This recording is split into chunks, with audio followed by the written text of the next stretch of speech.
Hello, I'm Rick Bine from the IUPUI Geography Department. Today I'm going to talk about a more delicate sort of thing, and I call this talk of toilets around the world. So if that stops you right there, you can just not listen anymore or watch anymore. But anyway, one of the things I want to mention, and it's something very strange in America and Europe, that squatting when you defecate is not natural.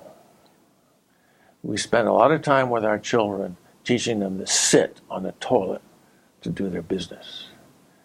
And this sort of has to happen by the time they're 3 years of age, or they'll have a lot of trouble. And kids resist this a lot. And often, rather than sit, they will do it in their pants. And so it's not easy. So I remember sitting for hours on the toilet trying to produce something. And I remember at one point, my mother would give me a lot of grief. And, hurry up, come on, let's get this done. And so I managed to squeeze out a little nugget. And she was satisfied with that. But my preference was to wait 3 or 4 days so I could produce something to be proud of, which really wasn't particularly appreciated by my mother. But anyway, when I didn't pay attention, I got toilet trained and whatever, but down the line I had these opportunities to travel around the world. And I remember going to Brazil in the Peace Corps.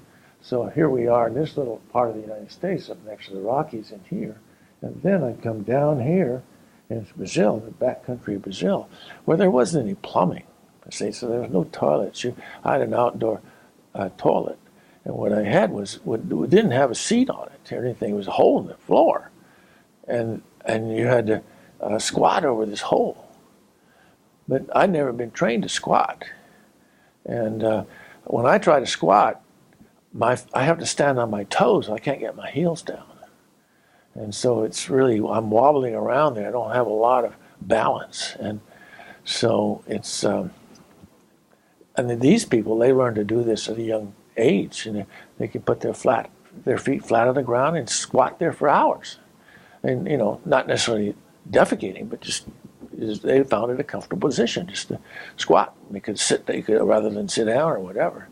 But anyway, you had this hole in the floor you had to use, and had to learn how to do that myself. And usually would arrange for some handlebars so I could grab hold of the sides there and do my business. But but then when you put in toilets into there like we have, they didn't know how to use them, and so they would. The way they could do it was to stand on the seat, and then they could squat that way. And I've been in many bathrooms where they did bring toilets in, and you see footprints all over the seat. Didn't make it very appetizing to try to do your thing there. But this was a problem all over the world, especially in the tropics and different parts that are out there. So you'll see different scenarios of this, and a lot of them will have the bars on them to hang on. And in some cultures, like even in Japan, they have 2 scenarios. They have the toilet, but they also have foot places up about halfway up the side of the toilet, so people can stand there and still use the toilet in a normal way, not sitting, but just squatting over it close by. So this was always a difficult challenge as to how they did this. And so I saw this all over, particularly in Africa.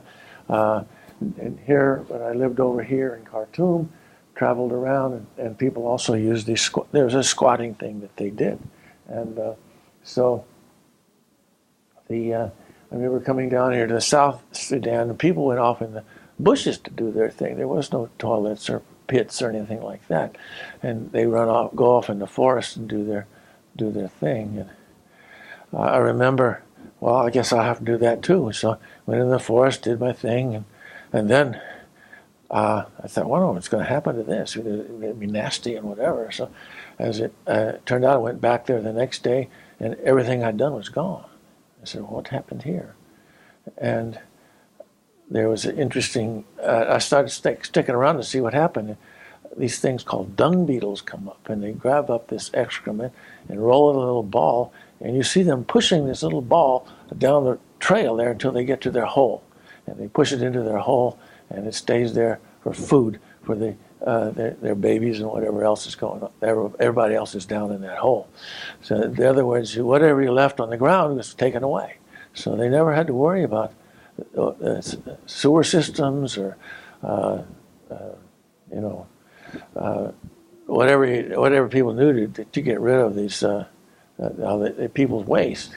So that was one of the things that I discovered there. Is changed different ways of doing things. So as we look around other parts of the world, I remember over here in New Guinea was a different story. But before I do that, I want to jump back here to Iraq. My son is in the Navy, and they were up here in Iraq, and here in the Gulf of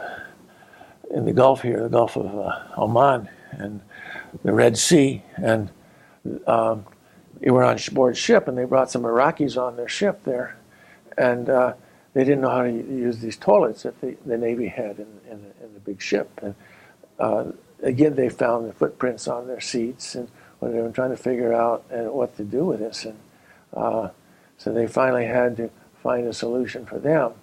And but he confirmed this after I told him this story, and he said, "Yeah, that's there too. There wasn't any nice hole for them to go poop in." So they were often doing it off in the corner of the bathroom or whatever. So they had to find these places, these foot props to help them out on this. So back to New Guinea was here where people had different stories here on how they used with how they went to the loo. And I remember up here in northern New Guinea here, I was working in a village quite intently with these folks that stay there a week at a time and working on some environmental projects there. And it was just me, and I would just hang out with the folks, and I discovered I didn't see any toilets around. Where do you go to the bathroom? Well, they didn't use the forest solution as they did in South Sudan. They had the ocean there, and they would go out and get waist deep and maybe about this deep in the water, and that's where they did their business, right then and there. And so what happens in this? Well, the fish would cluster around, and they would eat it. Well, anyway, I thought I'd try this. But the fish were really impatient with me. They kept wanting me to hurry up, so I kept getting bumped. They'd bump into me and bump into me, hurry up! You could hear them thinking that. And so it was a little bit unnerving to do that. But anyway, I got used to it and got a little quicker. But that was one of the challenges there, trying to match up with how the locals do their things. The thing that surprised me, though, was they ate a lot of fish. They went fishing, they catch those same fish right outside the village, and you kind of wonder how this ecology was going to be working here, as the cycle would go through. I wasn't aware of anybody getting particularly sick in the village, but it was a concern. Here in San Francisco, we have our own problems with how people use the toilets. Here, San Francisco is such a lovely climate that the homeless go there a lot. It's full of homeless people. It's a climate that never gets hot, never gets too cold. So you have homeless all over the place, sleeping on the streets and whatever. And where do they go to the bathroom? They don't always have a lot of choices. But it turns out in much of San Francisco, on the sidewalks, you have to watch where you walk. And this is an ever-growing problem. And then I even noticed this in Indianapolis a little bit. Not that I saw this on the sidewalk, but my daughter would often drop me off. She goes to work in the downtown government offices, and she'd park there, and I'd walk from there down to campus. It's about a mile walk. It's good exercise, but I'd walk through Military Park, and there were homeless staying in the gazebo around the whole park there. And it's kind of interesting that, how do you guys go to the bathroom? Well, Well, fortunately, there's enough activities in the park where they bring these porta potties in, and so these guys can use that sort of thing. But often it's they don't have that choice. It's not always there, and often they want to keep the homeless out of there, so they fence it off. And I've been trying to talk to people in city government here about putting up some porta potties around those folks there. So I guess the question here is do you sit in shit or squat in shit?